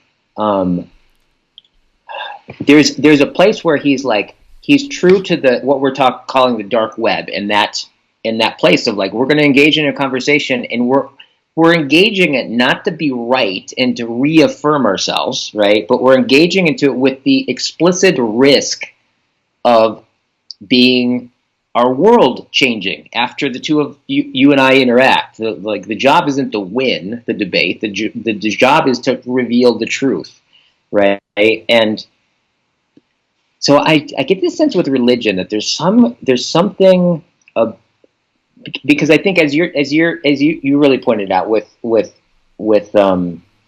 Jordan Peterson, he's not at all talking about religion in the normal American way that most people think about religion, which is a really like a very shallow view of it, which is there was this guy named Jesus Christ who actually lived, and they look at it as an empirical truth, which is ridiculous, right? In that level. Peterson saying that's not the truth that's revealed in that. You're not reading the depth of the language has this history that goes way, way, way back. And it's the axioms that even Sam Harris is standing on that's arguing that point or going against that point is given by the axioms of Judeo-Christianism, right? And so there's a level of depth and complexity that I think Jordan Peterson is trying to bring up with him that I don't know if Sam Harris is up to be. I don't know if he's up to letting himself change that view. What are your thoughts about that? I can't see it. And here's what I'll say. Unless Jordan becomes more flexible in creating the frames in which to have the conversation. Yep. Right? Yep. He has as much chance of getting Sam Harrison to budge from that point. Mm-hmm. Yeah. As Michael Eric Dyson has of getting him to budge from his point about white privilege. Sure. Totally. Right? So let me turn Peterson on himself for a moment. Mm-hmm. Yep. You could say that he's got this entire framework of myth, mm-hmm. this hero's journey that he has brought into the Maps of Meaning, and he lays out. Maps of Meaning is a really good book, very difficult, ambitious, but when it really comes down to it, it does a pretty good job of simplifying its model down into its essence. Here's the fundamental story of order and chaos and tyranny and danger, but also strength and opportunity. And the hero articulates that through speech and action. Yeah. Okay. So great story. Mm-hmm. Now he's got this thing about totalitarianism and gulags and concentration camps and identity politics. Yeah. Now, there is a sense in which these are deeply connected. To the degree that you play identity politics, you're on the side of tyranny in this model. Yeah. Right? Yeah. You are par excellence putting people into boxes and treating them as objects Yep. rather Yep. than treating them as subjects. Yep. You're Yep. treating them as members of a group rather than individuals. Yep. And the sine qua non of Western civilization, as he puts it, like, okay, you can argue, is this Western or whatever? Is it Judeo-Christian?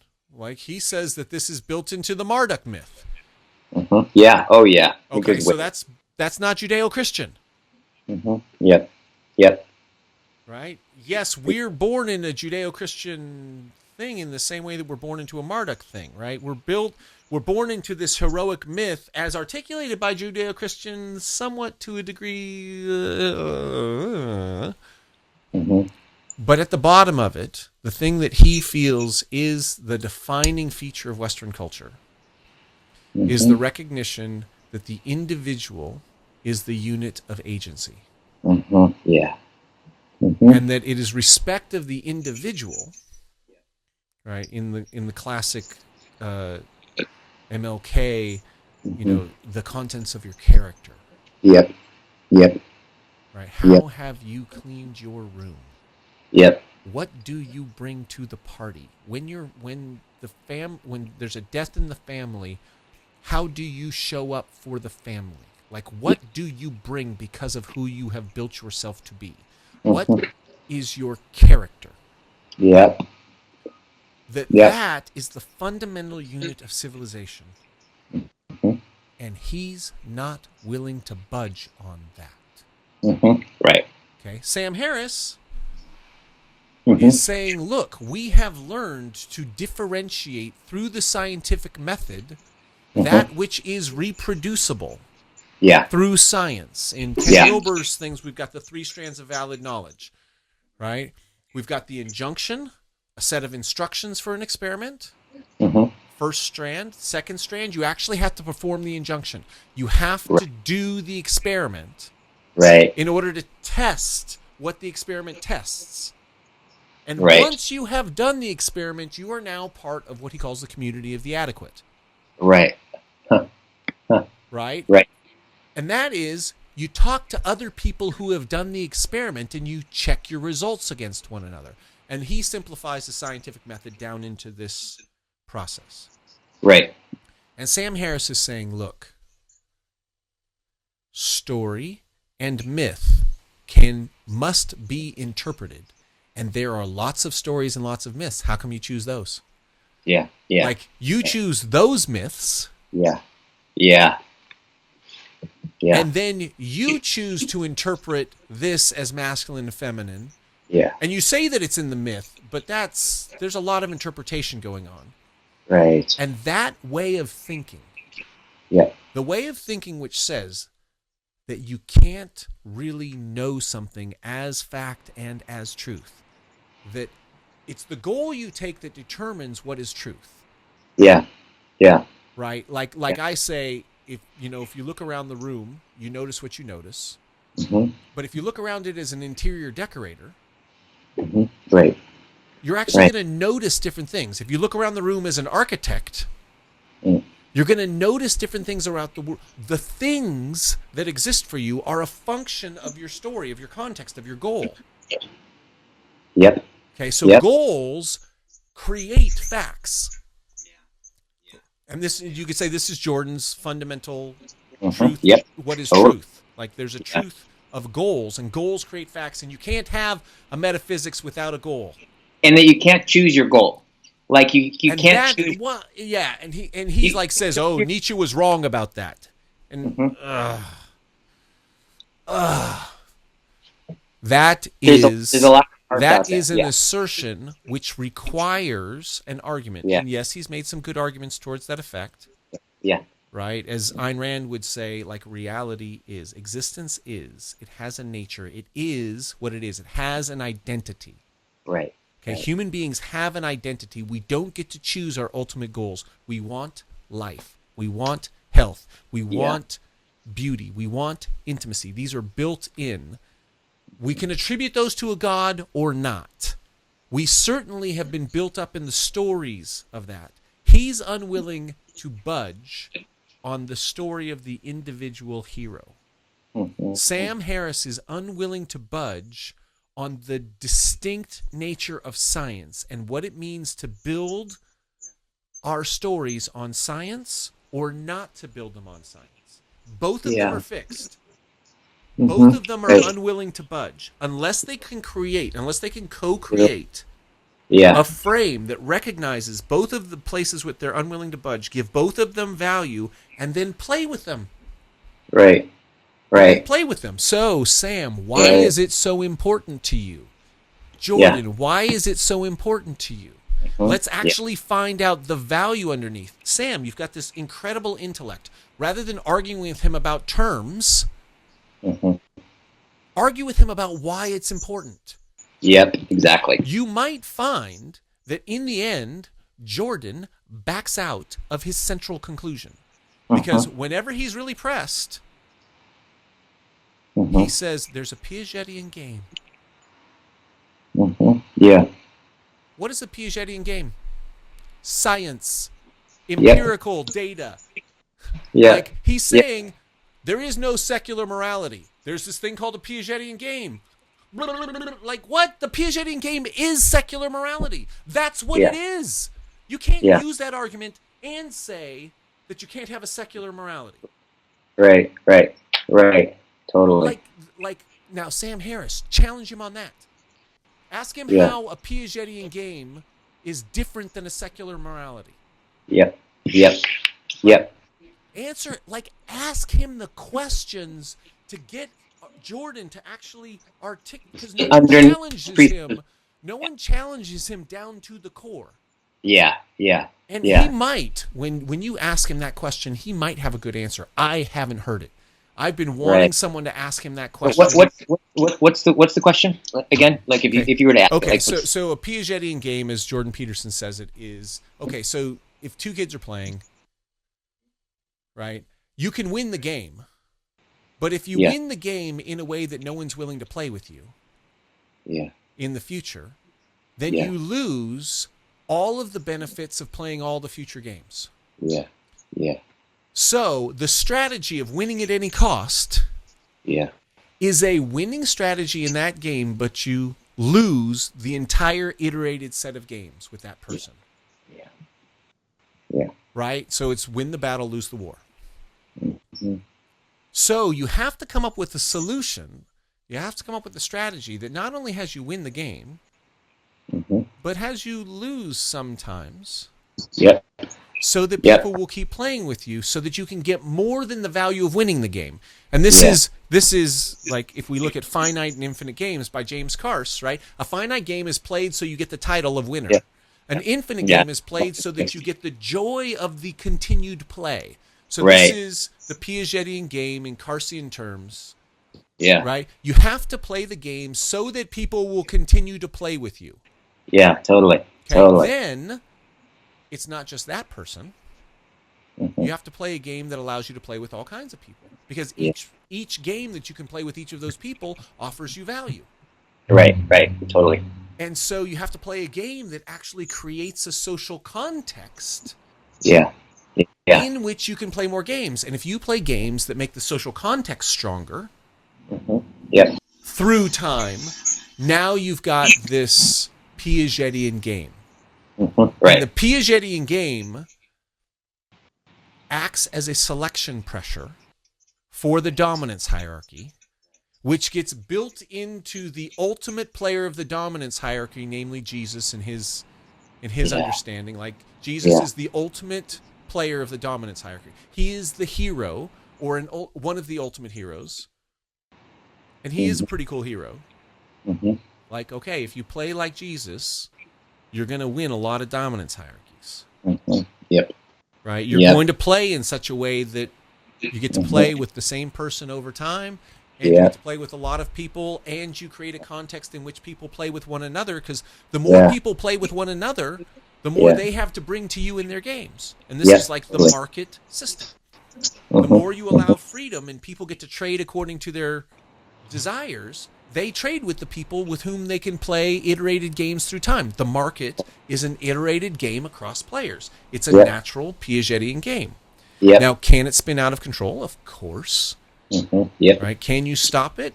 Right? Because iterative organic games grow around whatever structures you put in place. But that process, he's saying that the ultimate story of how to navigate status hierarchies or dominance hierarchies or social hierarchies. Right. That the nature, the feedback mechanisms of the Piagetian game hypothesis, that framework, right, explains how we build up heroes. Right. And those heroes get encoded into the stories, and those stories get encoded into our psyche. So, this Piagetian game serves as kind of a pressure in natural selection, where the people whose habits, whose character, whose style of play allows them to play iterated games with the same people, iterated games across people, games in which other people play with people such that when they come to your game, they bring more resources. Yeah. Right? When you take those three conditions, yeah, they serve as a selection pressure Yep. for an optimal player. yeah, That optimal player gets brought into stories of heroes. yeah, Those heroes get selected for over time until you get an ultimate hero, such as Yeah. Jesus Christ, such as Buddha, Right. such as Luke Skywalker, such as Obi-Wan Kenobi, right? right, So that ultimate hero,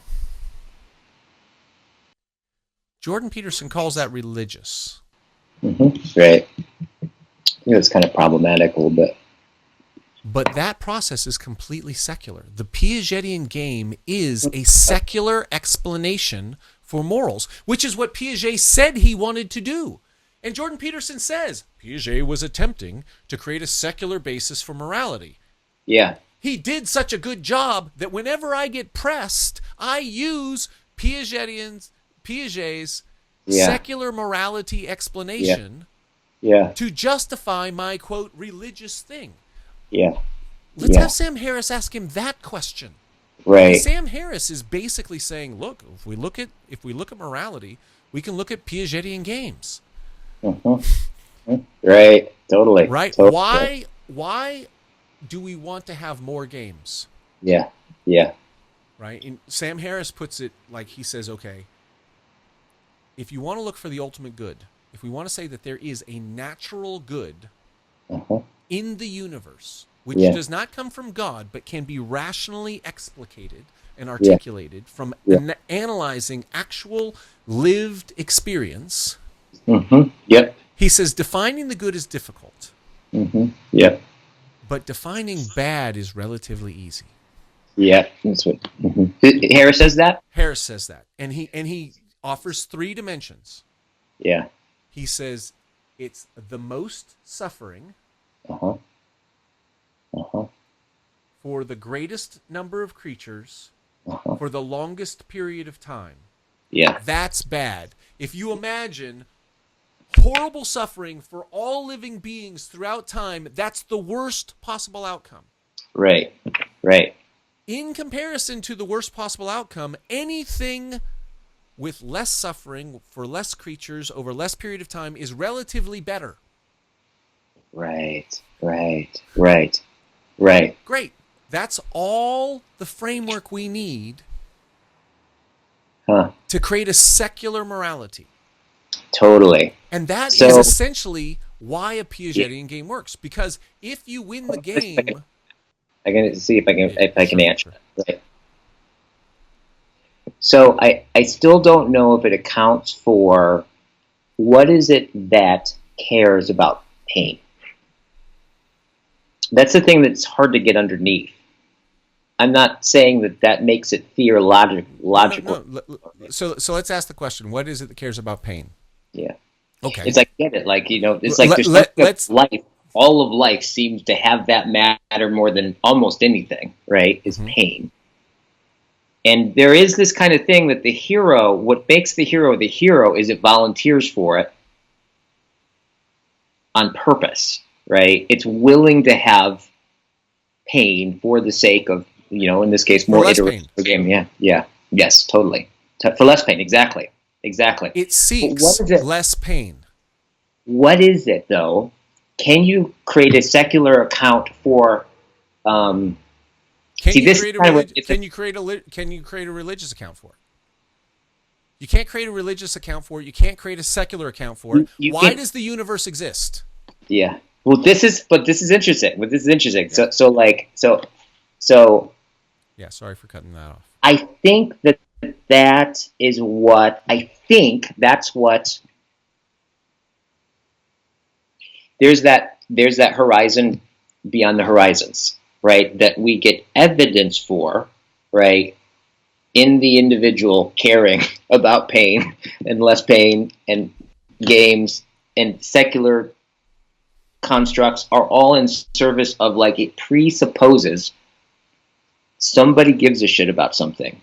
Yeah. It's hard to get under that, right? The being of being is care. It's Yeah. Dasein. Like And the being in the world cares.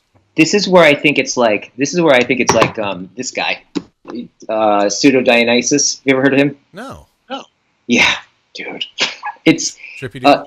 it's basically like an early Christian religion. It's what brings Platonic philosophy into Christianity. Well, it's actually what brings philosophy, like Platonic philosophy, into Christianity. Thus, theology.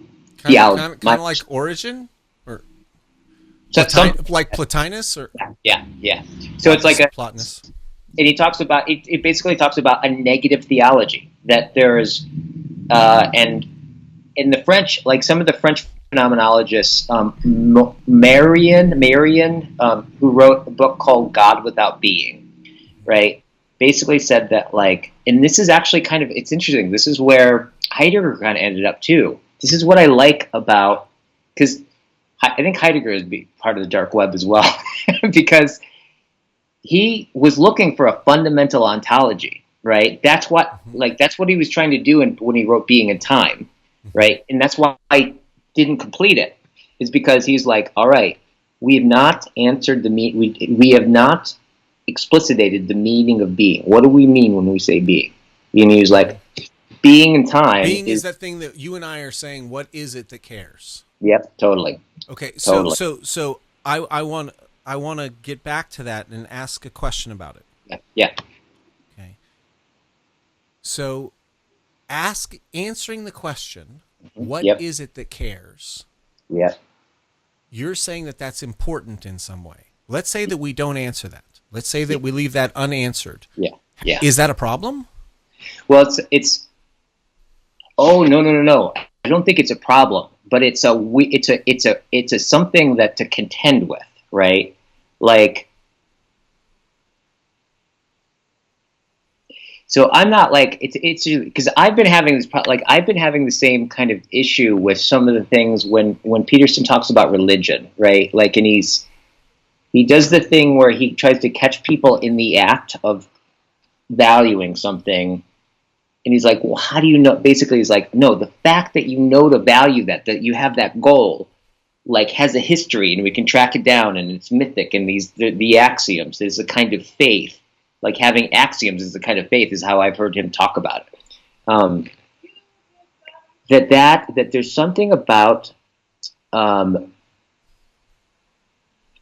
call that God, I think, is really problematic. To call that even religious, I think, is really problematic.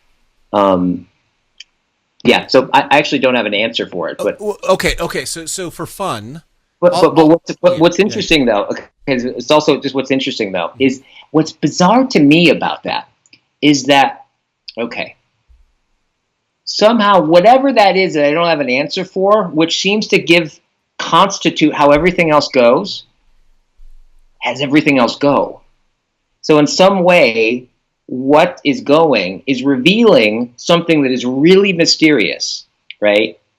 And there's a pragmatic approach where it's like with science, when you take the subjectivity out, right, which I think is where Sam's coming from. Sam's going like, look, like, I think Peterson would say that, like, that science is its side of religion, right? And I basically think what he's saying is that horizon in the background that you can't explicate scientifically, right, is because the thing that gives science, right, isn't scientific. And I think that's the basic argument he's trying to say, right? But I don't think it makes sense to necessarily call that religious. But it's kind of mystical. Oh, okay. So, and this is, let's take a postmodern stance on this for a moment. Yeah. Like a rose by any other name smells just as sweet, but what you call something matters. Yeah. When you call something religious, mm-hmm. you are using a word that has a cachet. Yeah. It has a lot of meanings behind it. Yeah. So when you say calling it religious is problematic, right? It's problematic in the sense that it brings in a lot of meanings that people have a lot of thoughts around. And when you call that religious, you get people like Sam Harrison saying, that's not religious. Yeah. And now you get into a semantic set of arguments, and that's what they're doing with this truth thing. Okay, yes. Again, if you look around the room as an interior decorator, mm-hmm. Yeah. the things that you notice, the things that matter, are completely different than if you look around the room as as an architect. Yeah. Like the things that exist in the context of your goals. Yeah. Totally. And so it is certainly the case that science exists in the context of a fundamental goal set, which I think Sam Harris can summarize very neatly as the desire to avoid suffering and to go towards the opposite of suffering. Yeah. Which happens to be extreme pleasure and beauty and intimacy and depth and wonder and awe for the most beings in consciousness over the longest period of time, and we can call that thriving. Yeah. Right? So you can get the good by examining the bad, which is incontrovertible, as Jordan Peterson says, life is suffering is the thing that you can't avoid. Yeah. Yeah. Great. He and Sam Harris are in the same boat on that. And when he says that, that is a secular argument. It is not a religious argument. Yes, it is true that religious figures have attempted to confront that. Yeah. But that does not make that realization religious. Yeah, okay, totally. Now you can call it religious because, but now it's fraught. Using the term religion is fraught. I think it's fine if you use the word religion, but you just have to make sure everybody's playing the same game with the word. And he doesn't do that. Yeah. I think that's the real problem. It's a semantic postmodern problem, which he should know better about. Bad Jordan Peterson. Right. It seems like there's got to be a new word here or something. Now, I think another way of bringing in the thing that you said, which is what is it that cares? Yeah. Mm-hmm. Yeah. Okay. Now you can take a panpsychic view of that and say that, like, everything that exists in relation to something else. Yes. Quarks exist in relationship to other things. Atoms and nuclei exist in relationship to electrons, and molecules exist in proteins and cells and beings and ecosystems. They all exist in contexts. Yeah. And Whitehead calls it prehension. Yeah. Right. Right. That you're actually feeling that which is you're in relationship to. Yeah. Yeah. And that is the precursor of consciousness. Right. Okay. Now there's this guy named Terrence Deacon, which, by the way, local guy, Berkeley. Whoa. Is he awesome? Is he the guy that wrote Incomplete Nature? Yeah. Yeah. Yeah. He's cool. He's very cool. Yeah. Yeah. And he takes this to a much deeper level. But we can say, you can either take a panpsychic approach and say that all of nature is conscious in the sense that it senses other things, that it exists in the context of other things, and therefore it has to have a way of connecting to those other things, and that connection is the basis of consciousness, a panpsychic approach. Yeah. Or you can say that the nature of replicating organisms or replicating structures can reach a point where you get multiple processes in dynamic tension. Yeah, totally. And that dynamic tension, when you get layers upon layers and orders of magnitude of these dynamic tensions coming together, create an awareness of how to hold that structure together, and that human consciousness in general and human consciousness in particular is the awareness of the dynamic structures as they interplay with one another. Yeah, totally. That there's a phenomenological thing built into the system. Yeah. And how that relates back to is, what is the thing that cares? Well, in the nature of human beings and brains and these animals which are conscious, and then this kind of reflective self-consciousness which is human, in which we have language, he calls us the symbolic species, right? We have language, and language creates a certain kind of dynamic tension that allows us to abstract and abstract our abstractions until we can create this self. And this is how we create worlds through these symbols. Totally. We are a symbolic species. Yeah. And therefore, the reason we care, that which cares, is the network of symbols. Yep. Okay?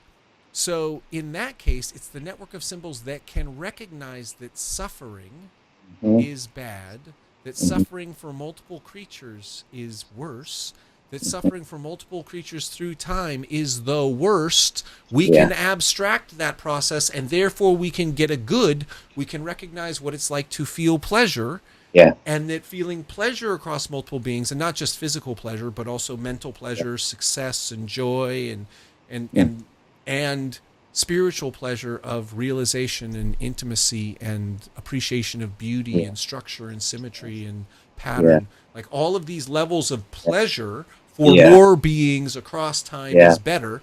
We can abstract that. We are the symbolic species that can abstract that. What is that? We are that. Now, in a sense, I don't think you need to answer that in order to do a Jordan Peterson move, which is, let's just look at what our culture has decided is good and bad, but let's look at that systematically, scientifically, right? If there's any challenge I have with Jordan Peterson, is that he has not done the psychometrics of myth. He has not taken all of the myths and run them through psychometric tests so that he can pull out and do the factor analysis. He hasn't done that. He's done that intuitively, like a case study. Totally. But I think that he should marry with Sam Harrison. Religion and science should marry, and he should use a scientific method on the myth, so we can find out what is suffering, what is not suffering, and use the collective knowledge of our culture to figure out the factors, and then figure out what are the stories that facilitate the development towards better. Now, it still doesn't answer how do you determine better, and you can say that that's built in and that's religious and that there's an inborn better. I like to say reason requires a reason to use it. Right? Because this word reason has two major uses. One is logic. Like reason is to be logical. It's to use a set of logical inferences. You use a set of procedures and iterative procedures to do the arithmetic, to do the math of calculation for valid conclusions based on, right? So there's logic, but then there's values. And I call the difference between logic and rationality. Logic is reason. Rationality is reason. Rationality requires a goal. Is it rational to do the thing? You have to do logic, but you have to have a goal. Right. Does it lead to the goal? Then it is rational to do it to achieve the goal. Does it lead away from the goal? Then it is irrational. Might be logical, but irrational. Right. Reason requires a reason to use it. There is reason in terms of logic and reason in terms of values. Right? Jordan Peterson says it's the values that determines the logic. Sam Harrison says, but we use logic to determine which values are best. And yes, there is a spiral, but when we get down to it, we can use scientific methods to sort through the values. Now, Jordan Peterson is doing that. He's just doing it as a case study instead of psychometrics. He hasn't done the factor analysis. Bad Jordan Peterson. Right? Totally. Hey, with that, I have to get going. Okay. Bye. This is awesome.